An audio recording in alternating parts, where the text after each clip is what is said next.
Hi everyone. Can you guys hear me? Hey, please give me a little hint if you guys can all hear me, and I will invite Mario at the same time.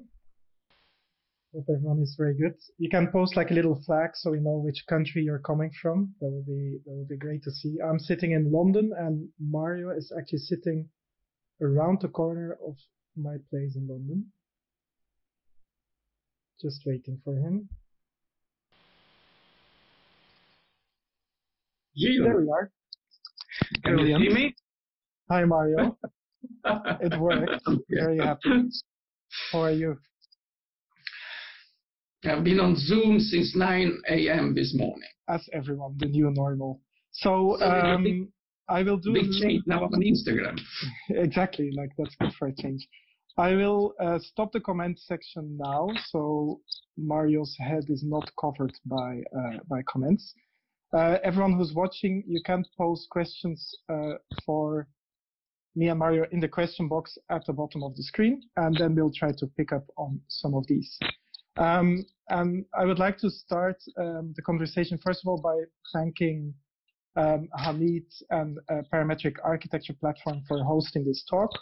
I think it's really fantastic that today that we can actually bring architectural discourse and architectural historians like Mario to Instagram. It's a very, very new format that may be as part of the new normal that in COVID times we meet each other on Zoom, we meet each other on Instagram, and reach out to each other in this way. So I think that's really fantastic work from Parametric Architecture to host this event. And a quick introduction. So my name is... Be right back. I need some more light. Well, Mario is fixing something. So my name is Gilles Retsin. I'm an architect. I'm based in London. I run the MRHAD part of BPRO at the Bartlett School of Architecture. I'm also a co-founder of Our Ltd, which is a design tech consultancy. And I edited a few books together with my colleagues, such as Robotic Building and The AD of the Discrete. And Mario, I will introduce you formally to the audience. So Mario is the Rainer Banham Professor of Architectural History and Theory at the Bartlett University College of London. And he's the author of two very famous books, The Alphabet and the Algorithm, and The Second Digital Turn. And he's new to Instagram, so this is quite an event to have this. And maybe a little intro. So what we're going to try to do, like we'll discuss mainly architecture and automation, but we kind of try to situate this also in the context that we're all in today, which is Mario and I call it the post-coronial times, so the coronial times. So basically the kind of the rapid changes that we're seeing as a result of the COVID-19 crisis. So I'll kind of leave it there and just maybe shift it to Mario, who will start the conversation. Yeah, can you actually hear me? We can hear you perfectly, Mario. All good. Oh, oops! But now you can no longer see me because I built a complicated concoction with a lot of duct tape to put the telephone on the top of a pot, which is generally used for cooking. So let's hope it will stay there. So, well, thanks for organizing this unusual format talk. And where do we start? Because there are many things we have been saying for a long time, and which we were saying the last time we met live, which was in my seminar at school, 2 days before the lockdown started. Yeah. So you were, in fact, among the last person I saw before we started to be secluded. And that was indeed the last class I taught at school before the beginning of lockdown. It was Wednesday before the lockdown started. So there are things we have been saying for a long time, which you repeated, we discussed on that day, which are still true today. And then there are a number of things which are quite new, which 2 months ago we could not have imagined in our wildest dystopian nightmares, and yet they have happened. So there are some pre-coronial arguments, some of them, most of them still valid today, and there are some new post-coronial arguments which now challenge our understanding. Now, starting with the stuff we are more familiar with, start with things we have been saying for some time. Mm-hmm.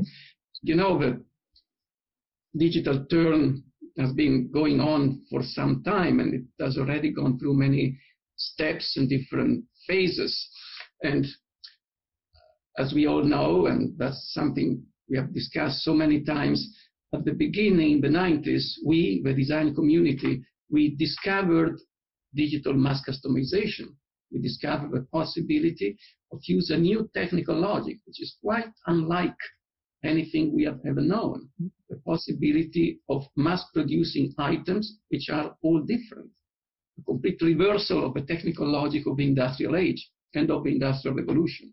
Using digital tools, we can make one teapot or 1,000 teapots or 1 million, billion, trillion, gazillion teapots, all identical or all different, and in theory, they will always cost the same. There are no economies of scale in digital or computational design and making. Don't look for economies of scales because there are none to be found. This is such a complete reversal of everything we've been familiar with for the last 2 centuries, but we still fail to understand the import and the meaning and the consequence of this complete reversal of our techno-cultural, social, political, economical environment. That was the beginning. Then, starting from 2004 or 5 or 6 or 8, I generally put a turning point after the first dot-com crash. I know, favor a turning point 8 years later. Yes, during 2008 is after the financial crisis, because you're younger than me, and so you were not there in 2001, and you don't know what happened in 2001, whereas you only remember. But let's put the two together. There is a turning point between 2000 and 2008, and from that point on, we have been discovering discreteness. So a new technical logic where we can notate, calculate, and fabricate objects which are made 1 million, billion, trillion, gazillion different little parts or chunks, each one individually notated, calculated, and fabricated. This, of course, creates an additional problem, which is what we are now starting to solve. Yes, we can notate, calculate, and fabricate million, billion, trillion of little chunks and components and parts.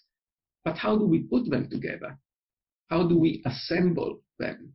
How do you put all this stuff together to make a building or a complicated object which is made of many parts?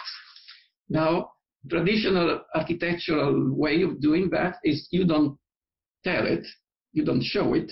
You hire a team of students who work for nothing, and so they do the assembly by hand, and then you show it, and you say, well, one day we shall have robotic, automatic tools to do it, but we don't do that yet, which is yes. fact.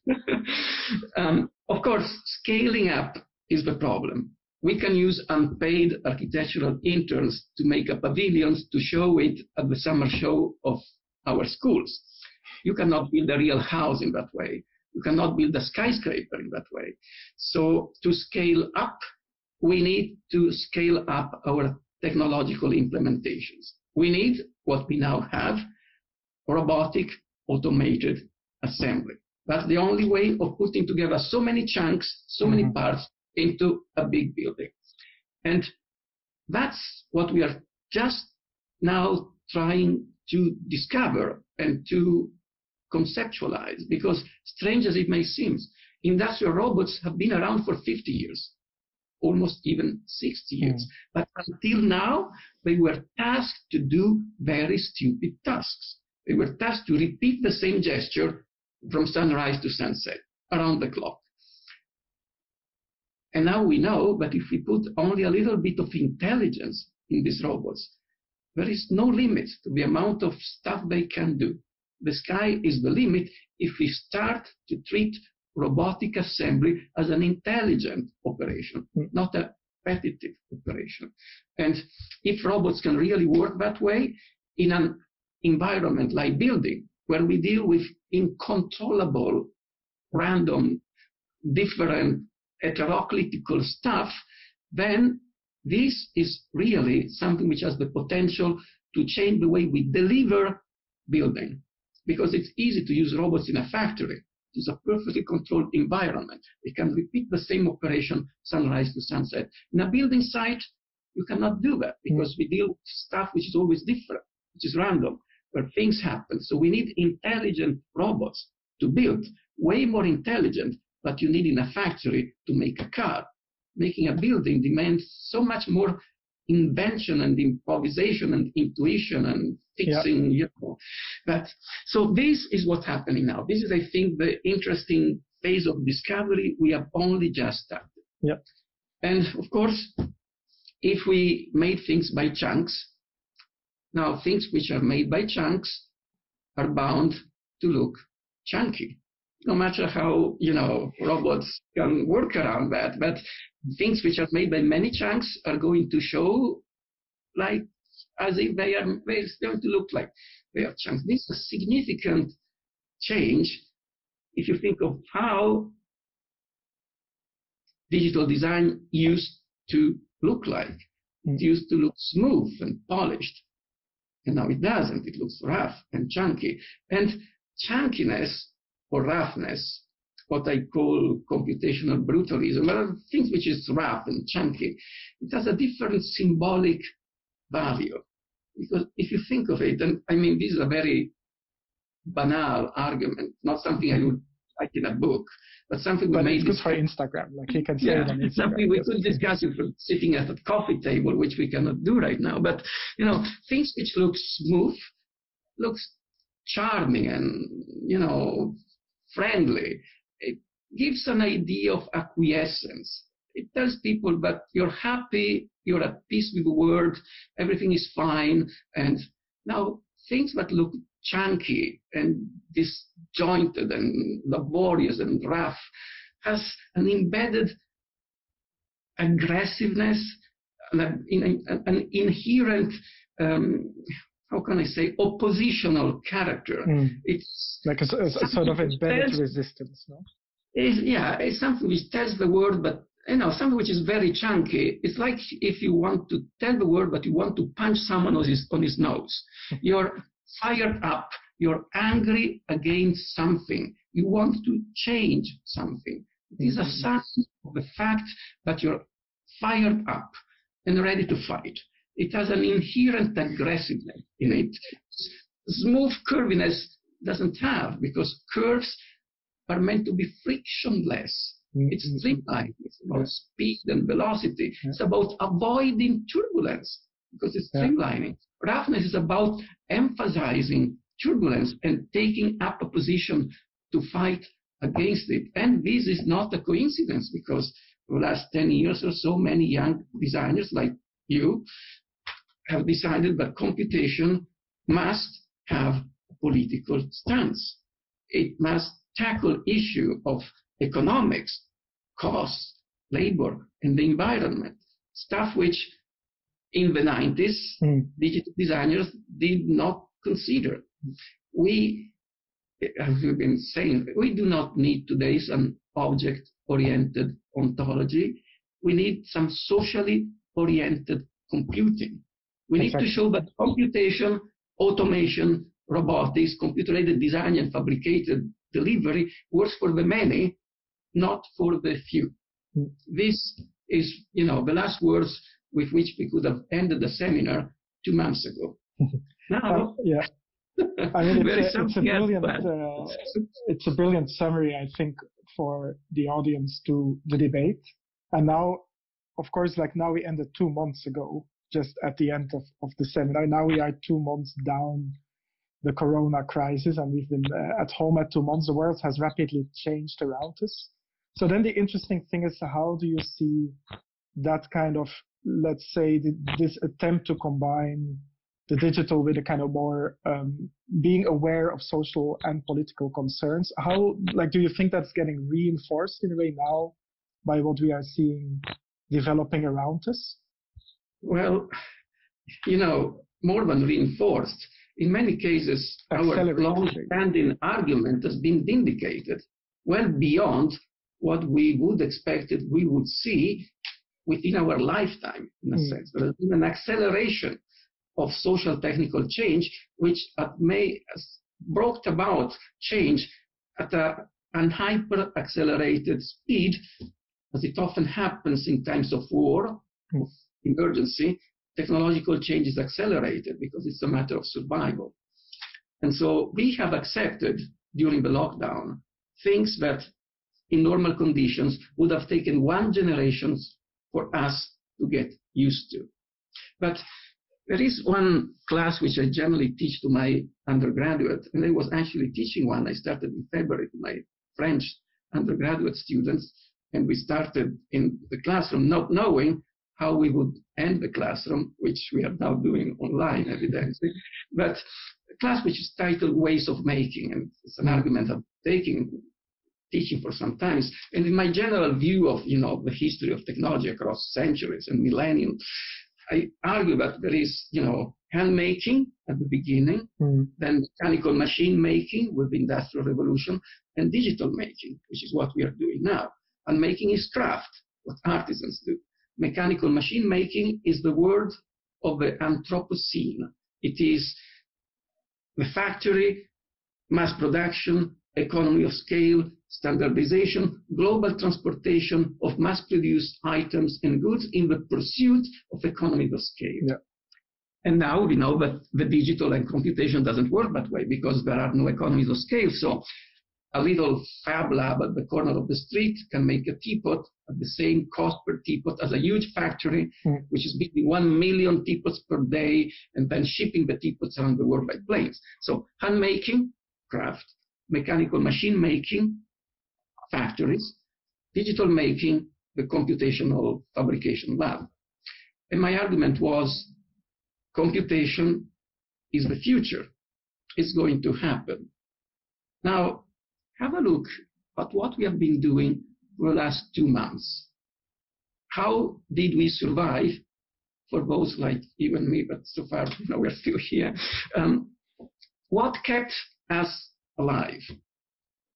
The artisan at the corner of the street, repairing bicycles, the baker making bread, the little shop still making cheese in slices and putting them into envelopes, they never stopped working. The typical artisan who works alone in a shop making a table doesn't need to isolate because he's isolated all his time. He's a solitary guy most of the time. It's a solitary activity. Perhaps an artisan and 2 apprentices, it's like a family. They don't need to separate. They always work together. Craft kept working. Computation and robotic kept working because robots do not kill that virus. There are other viruses, of course, on the internet, but robots didn't catch this virus. So craft and computation still work, and they still work. Absolutely. What didn't work? The factory and the airport. The factory and the airport are no longer there. They're melted, they're disappeared. What kept us alive is the artisan and the internet. They still work. The factory and the airport don't work. Absolutely. They are out of the game. And so what you always saying, craft and computation, local and robotics, or local robotic automation is the future. The irony is it is not the future. For the last 2 months, it has been our present. But the only thing that kept us, functioning the last 2 months. I want to make a side note on that point, because I obviously agree with with our experience basically of the Corona crisis, where we have somehow been dropped into an entirely different world where all global production chains have broken down to a certain extent, and where we're again kind of living locally. I haven't moved outside of like a kind of 1 mile boundary of where I live. Where our world has kind of in a way shrunk.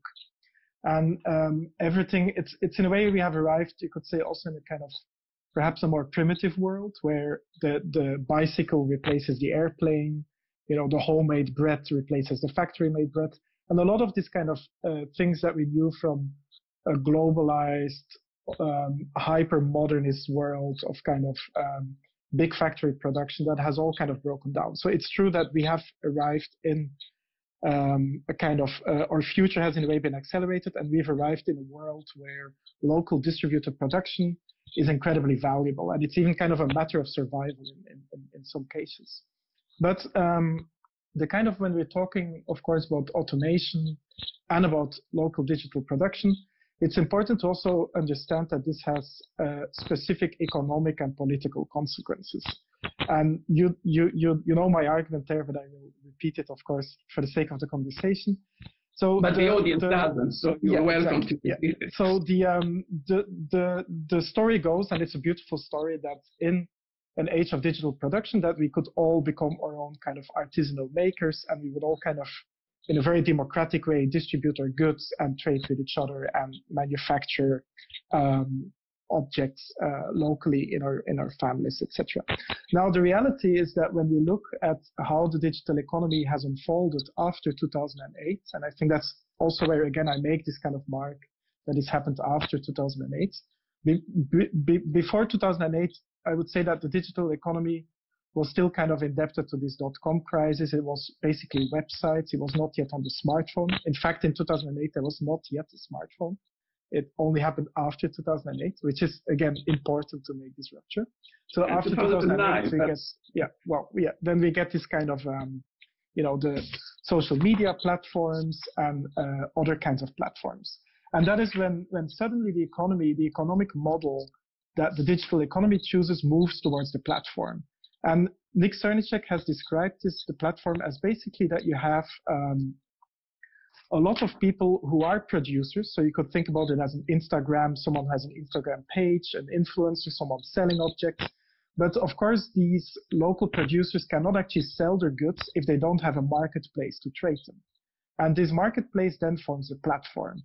The platform as we know it today is eBay, and it's probably the best example is probably Amazon, right?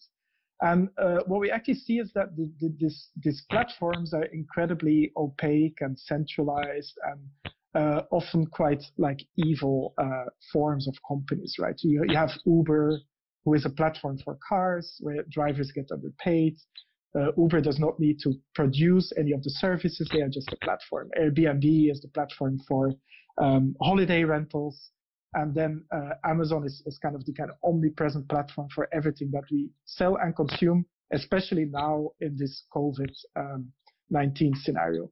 So what we also see is that actually with the Corona crisis, that actually also that scenario of the platforms has accelerated as well. We have actually seen that Jeff Bezos is now much richer than he was before the Corona crisis. He's the only person in the world. Yeah, exactly. Like he's benefiting from this. He's almost becoming a trillionaire now. So it's absolutely stunning that, in a way, what Corona has done, it has removed all levels between us and Amazon. It's literally a world where we live locally, we cycle, and then there is Amazon. And the kind of intermediary levels of other forms of companies or businesses that normally would separate us from Amazon have been forced in a way to close down or to shut down or are in deep trouble. So what we're actually seeing is a scenario that the platform becomes incredibly important. And of course, the critique by Nick Cernicek and also I think by our kind of group of architects is that the platform is not this democratic future of the makers. You could actually argue that it's, to go back to the artisanal equivalent, it actually brings us back to medieval times. The platform is actually a kind of form of digital feudalism, just as you had the old kind of castle lord or knight who would have his castle. He would have the marketplace, he would tax, and then his serfs who were working on the field would have to go through the castle to sell the goods. So actually, in a kind of very strange historical, like history always repeats itself, never in the same way, but somehow you could also draw this parallel that if we're talking about an artisan's economy, that there's a certain kind of politics attached to that, and that this politics for the moment more and more points in the direction of that feudalism. So this would be kind of my question in a way to discuss is how can we shape this kind of artisan's economy or this distributed economy, maybe if you could call it that way, so that we can in a way bypass these platforms, right? Are these platforms inevitable, or can we actually bypass them? Do we need politics to bypass them? For example, there are people who are saying that we need to nationalize Amazon because it's just an advanced version of the postal service. Or to break it up. Or break it up. Which is the traditional anti-monopolistic approach. Yeah, exactly. So that's an important debate I think that we need to have, because I don't think it's as rosy as we may think it is. Well, every time of rapid technological change favors historically the creation of monopolies. This is a fact. Electrification in 1880s had these consequences. The rapid rise of the automobile industry after World War II had the same consequences. Telephony was monopolistic before it was broken down. But I don't buy the argument, the vast conspiracy, which has been endorsed even by reasonable people, that the coronavirus is a ploy conceived by, I don't know who, by Jeff Bezos or what? No, the Microsoft guy. What's his name? By Bill Gates. Like Bill Gates, in order to acquire the domination of the world. No, that's Well, but some even reasonable people are arguing for that. But there is an evident counter argument to that. At least 1/5 of the world population is completely immune by the Western monopolies. I mean, China, the People's Republic of China, uses digital technologies in ways which are way more pervasive than we do in Western Europe. But none of our Western monopolies has any footprint inside of China. Now, I don't say that their monopolies are different from our monopolies, but it means that monopolies can be broken down with political choices. So would they then be like broken down regionally, or how would you see that? Would you see like a European Union version of Amazon, or how would you see that? I don't know, but it simply means that it is technically possible to break down the global span of the internet. If China did it, there is at least 1/5, I think, to the last count, 1/5 of the world population, which is among the most, the country where the internet and digital technologies have a more pervasive influence in daily life, where Amazon doesn't sell anything, to the best of my knowledge, because they have their own. And then just an anecdotal remark, as I am dependent on the internet to buy food, and I was particularly during the most draconian period of the lockdown, I found out that it may be specific to London, but I've read that the same is happening in parts of America. Amazon has not been the smartest to adapt itself and to adopt the contingency mode. What I found that in London, the best way to get food is to find on the internet a local artisan shop. Like a farmer delivery, like they also do this kind of farmer boxes. They are of course not cheap, but there are a few shops which 7 days after the beginning of the lockdown, since they couldn't sell in the shop, they started selling on the internet like crazy. And in some cases, not in all cases, some they didn't manage the delivery, fulfillment technology, but some did. And so the best cheese that I can buy in London these days is not from companies that I shall not mention, but it is through a couple of little shops which actually deliver excellent cheese within 24 hours. Through the internet, it is artisan shops and internet delivery. Amazon doesn't play any. In fact, actually, Amazon Fresh, that's the name, for the first month in London, was actually not delivering anything at all. Because I tried when the lockdown started, and the first delivery possible was in July, which of course, if you need food, doesn't help. Now it's working somewhat better. I just ordered some food. I ordered this morning, will come on Saturday, so it's more reasonable. Perfect. But another anecdotal case, our friend Manuel, is he still in Spain, by the way? Or he's probably watching, actually. I saw his name somewhere, so be careful what you say. He was among the first, to the best of my knowledge, at the very beginning of the lockdown, to convert his workshop in Spain from making what they were making, subcontracting for Zaadid, for whom they were, I understand, this is what he published, were making table sets. The space of one weekend, they reconfigured the script. And as of Monday, they were making PPE, personal protective equipment, for the local hospital. And the important thing is it was made for a local delivery. Yeah. Mind you, you shouldn't fall into the capitalist, traditional anthropocenic idea that if you do it well, you should scale up. That's exactly what you should not do. Because the idea is that in every town, there is a similar workshop who can do a similar job for a similar hospital. Local, robotic, distributed production. We have been, having flight of fancies on the future of this technology for years. And in this specific instance, it's of course a limited anecdotal case. This technology, as it happens, was within reach with the technologies we have in this workshop. But they jumped onto this need in the space of 48 hours. And 1 week later, all around the world, every digital workshop in every school of architecture was doing that. Yeah. No, I mean, that's a demonstration.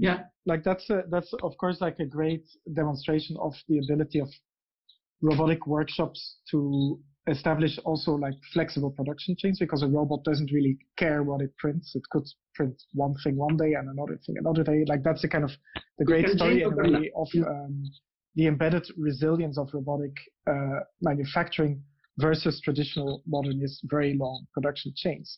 And it's interesting, again, like I think that's a super interesting debate, because, for example, in the context of Britain, the audience may know that Britain is attempting to do a Brexit. They're trying to separate themselves from the European Union.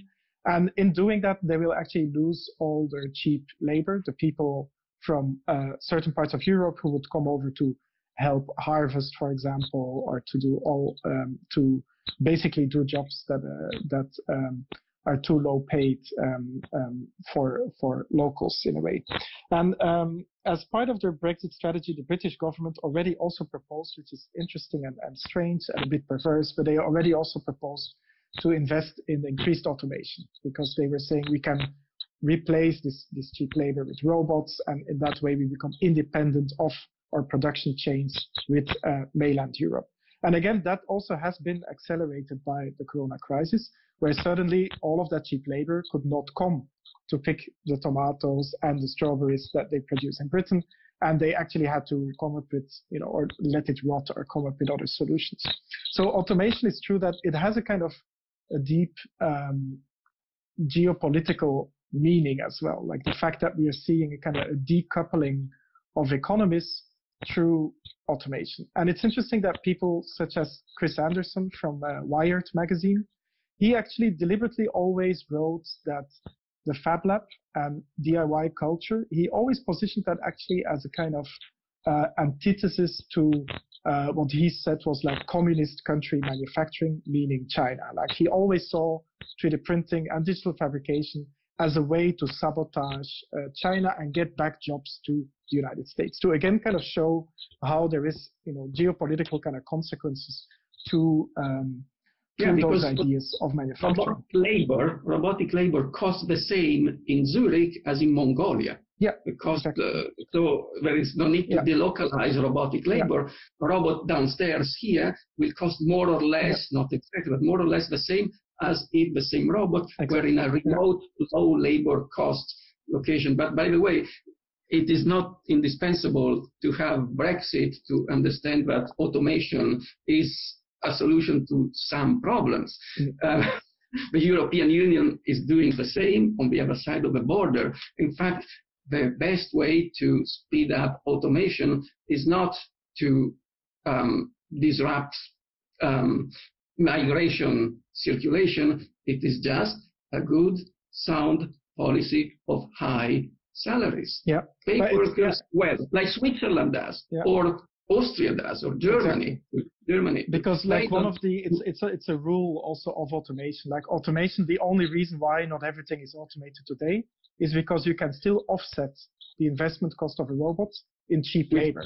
So that's why essentially by bringing production from Europe to China in the early 90s or even in the late 80s, that was actually offsetting the investment of having to buy robots. They were like, oh, we don't need robots because we can produce cheaply in China.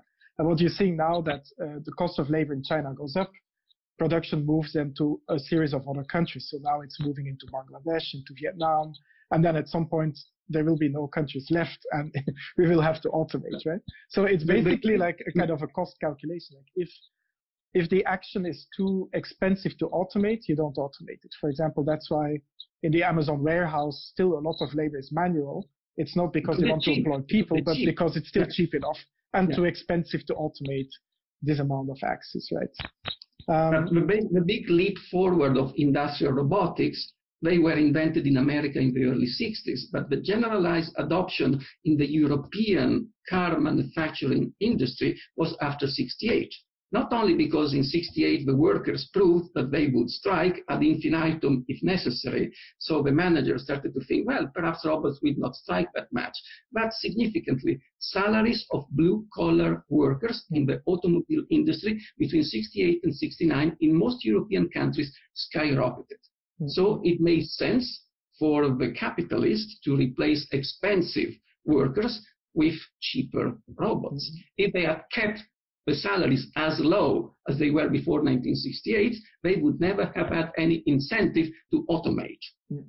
Of course, you automate to replace expensive labor, and then there will be no labor anymore. So we are moving to a society without work, which is, of course, not a technical problem. It is a political problem. It's an absolutely political problem. And like what we're also seeing, again, with the corona crisis, like, for example, in Spain, was particularly hit very hard by the corona crisis. There is actually a political incentive now to introduce a universal basic income, for example, as a kind of a measure, a political measure to begin to deal with, on the one hand, the fallout from the corona, but on the other hand, also kind of prepping, in a way, society for a more automated future. And of course, like, there's a big debate around universal basic income. For the audience, like, if you don't know, universal basic income is essentially, it's not the same as unemployment money. It's the idea that every human being, independent on whether you work or not work, that you get a basic salary that allows you to rent, eat, and live. Because it's kind of saying that it's a basic human right to do that. So like, everyone just gets it, and if you want to earn more money, you can still work to kind of top up your UBI, but you will not lose it. And the interesting thing is that both left and right advocates, of people like Elon Musk, who is sometimes a bit on the dark fringes of the political spectrum, he also advocates for UBI, right? Because he realizes that the masses will be uncontrollable if everything gets out of control. Bottom line, I mean, we replace workers with automation if automation is more productive and it costs less than the workers we are, kicking out of a production system. This means that at the end of the day, the replacement is creating more wealth than it is destroying. Otherwise, replacement would not occur. So, to the limit, push this argument to the limit, it means that at some point, we will not be working anymore. But the amount of wealth created by the elimination of remunerated work will be enough to keep all of us, alive without working. And personally, I wouldn't see any problem if the robots were doing all the dirty jobs, which we do not want to do, and we can spend the rest of our time playing tennis. Tell me, what's wrong with that?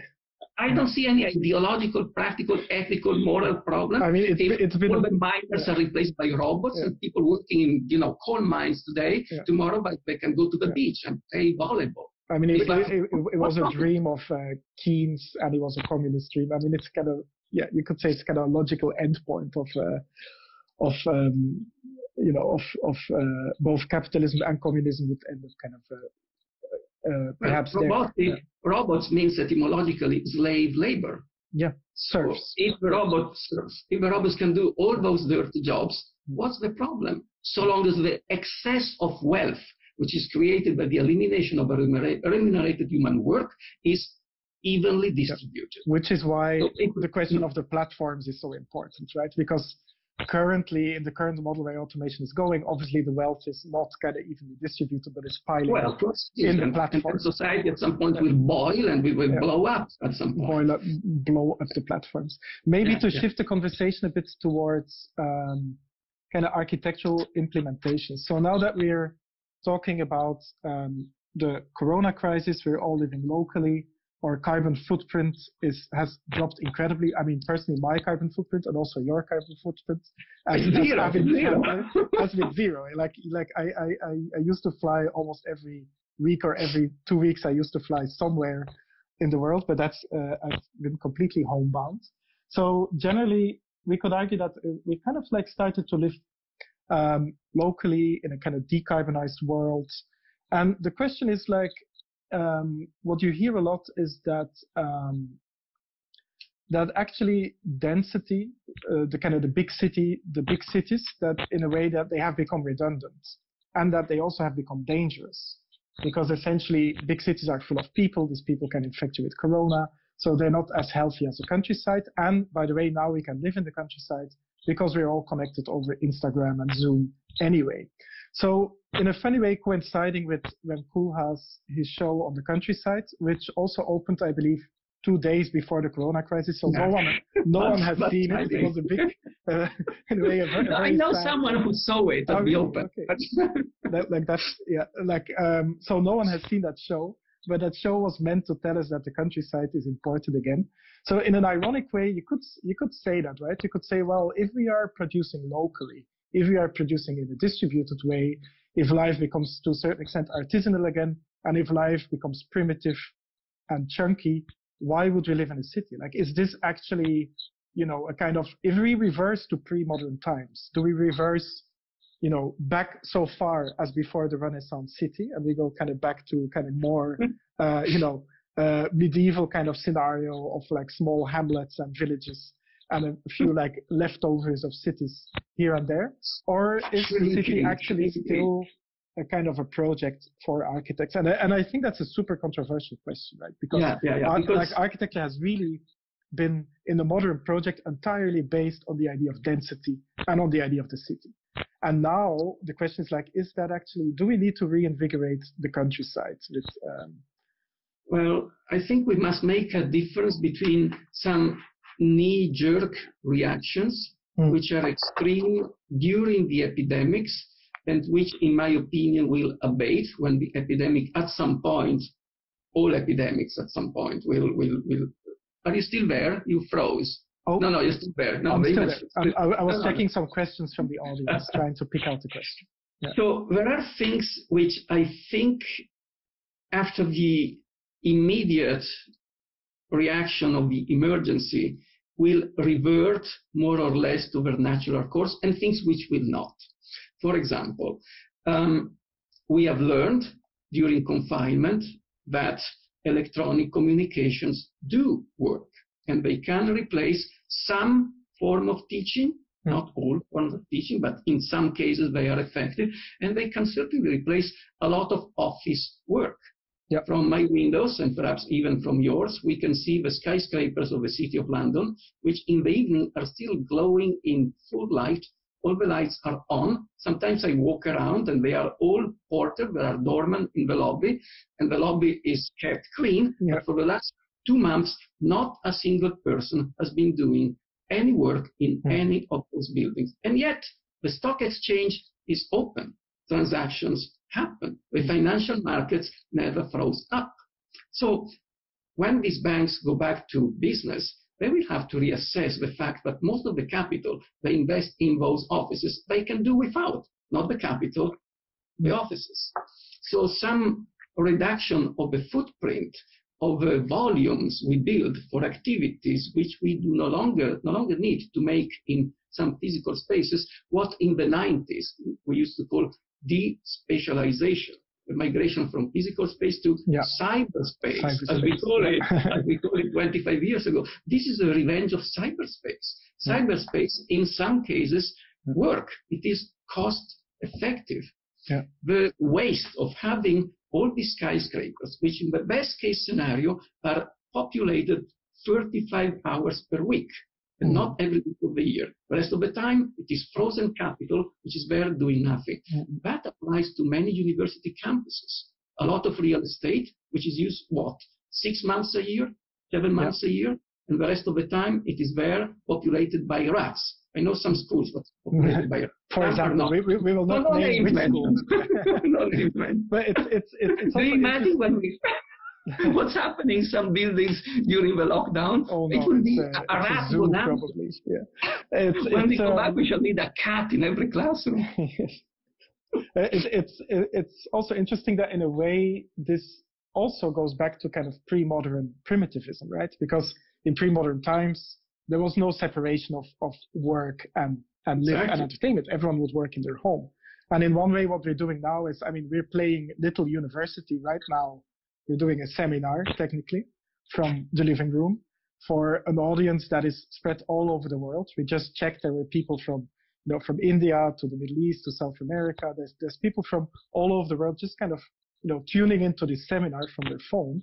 So it's incredible in a way how physical space is being eroded on the one hand by this thing, but at the same time also opens up an opportunity, I think, for us as architects to think, what are we still going to do with these towers and these cities, right? I mean, could it actually be a moment now to say that we need to look back at the home, right, at the house itself, and could we say, actually, now that we're working from home, we're going to university in the home, could we actually have like a larger apartment? Yeah, well, yes, because our homes were designed with the idea that we do not work from home, that we do not watch movies at home, that we are out and about most of the time. But this was the modernist idea. Exactly. The city becomes more efficient through the specialization of functions. So there are parts of the city which are only residential. You live there, you do not work there. Then there are parts of the city which are only for work, but you do not live there. There are parts of the city where you go for fun or for shopping, but you do not live and you do not work there. And so to keep this specialized city alive, you need infrastructure of transportation, going from one place to another. But my idea of an ideal late medieval, not feudal, but mercantile city, in my hometown, for example, I remember the market square, which is still there.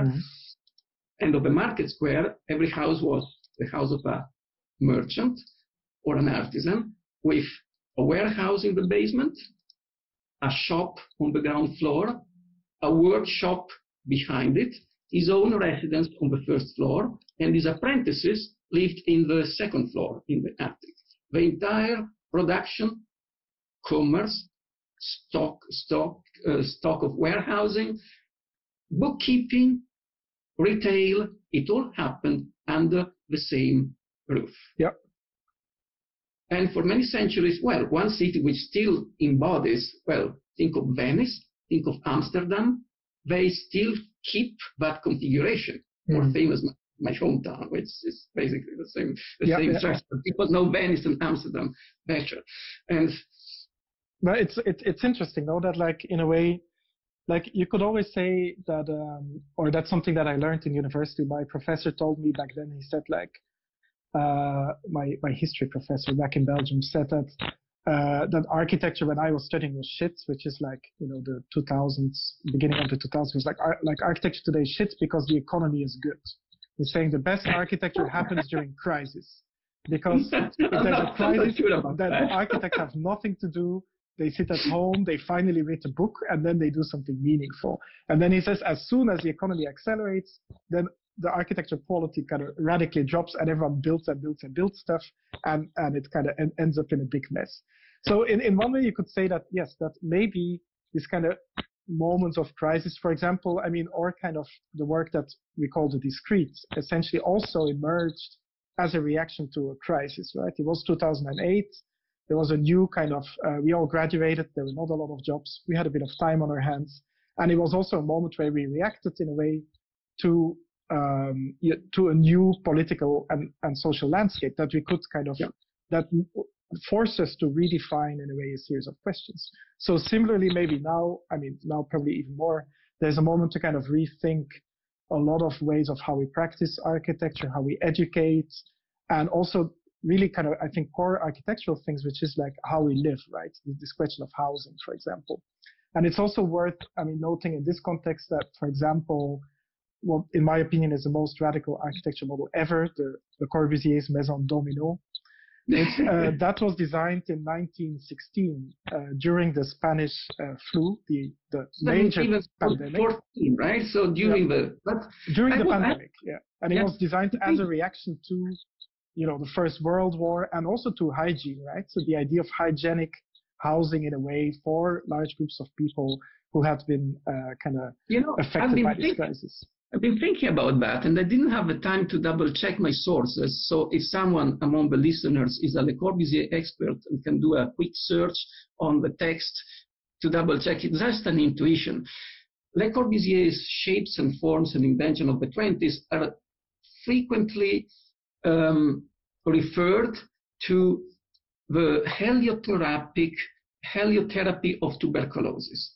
Soleil, espace, verdure, the sun, space, and greeneries. It was the sanatorium environment. It was about lung disease as well, right? Yeah, lung disease. Well, that's that's a different one. Whereas I don't think, but this is exactly what I would like to check. I don't think Corbu or Corb ever made any reference to the Spanish flu pandemics. His reference is always to the sanatorium, to the Koch bacillum. So the sanatorium, the only therapy at the time was you go to the sanatorium, you bask in the sun, and you hope that that will. And in the 20s and 30s, the idea was build heliotherapy colonies where people live a healthy life in the sun, but the only way to keep tuberculosis at bay. This entire idea of living in the sun, clean air and space and not immediate proximity. The main reference was the pandemic of the tuberculotic bacillum, the Koch bacillum. The Spanish flu pandemic? No, it was not. I don't think he ever even once mentioned it. Interesting. Yeah, it's his sun culture, like Le Corbusier was always walking around naked as well, famously on his roof terrace. Anyway, and he died that way, by the way, because we're kind of heading towards the end of the conversation. So I was thinking maybe we can try to take a quick question from the audience. Can you manage that? There's a number of questions here. So Manuel is saying, why are you wearing the same glasses? That's a good question. We did not coordinate. The same glasses as whom? Yeah. Let me check if there's a lot of questions. But I should not, Hamid told me I should not click on the question. So the question needs to be very short. Well, but maybe as we're at the end of the conversation, I will let's say, there's a nice one here. There's a question, do you see architecture as a business? That's a very blunt question in our conversation. Do you see architecture as a business, Mario? No, I see it as a vocation, as a mission. I'm not a businessman. If I wanted to be a businessman, I would be in a business, which I am not. Yeah. Of course, we need to earn our living, but in many times and in many countries over time, architects, even famous architects, had a state salary, and they received that state salary to carry out their mission and their vocation. Not necessary to be paid on percentage, or, I mean, in some countries the only way, but it's, I mean, historically, alternative have existed. Yeah, that's a good one. I mean, I think if architecture is a business, it's definitely a very bad business in any case. Yeah, of course. Why would you choose a business where everyone except perhaps 6 or 7 star architects in the world is not making any money at all? Yes. Brilliant. So I would say we can probably wrap it up on this note. I thought that was highly enjoyable. Our first Instagram session. We can ask if a lot of people like this, we can obviously continue this maybe at another point. You can ask Hamid and Parametric Architecture if they want to host more of this kind of debates. I think it's great that we can do that on Instagram. It's I think a great platform to be able to bring some discourse. I don't even use Instagram, so I have no clue. well, now you do. Let's have a look. Okay, thank you for setting it up. Thank you for masterminding it. And thanks to the audience. I will just quickly switch on the comments so people can say bye. Thank you, everyone, for following this. Thank you. Thanks, Mario. I will remove you from the conversation. Remove me. Remove Mario Carpo. You are gone. Yeah. Okay. Thank you so much, everyone. This was a debate between Mario Carpo and Gilles Retsin. I hope you enjoyed it. And see you next time. Thank you so much.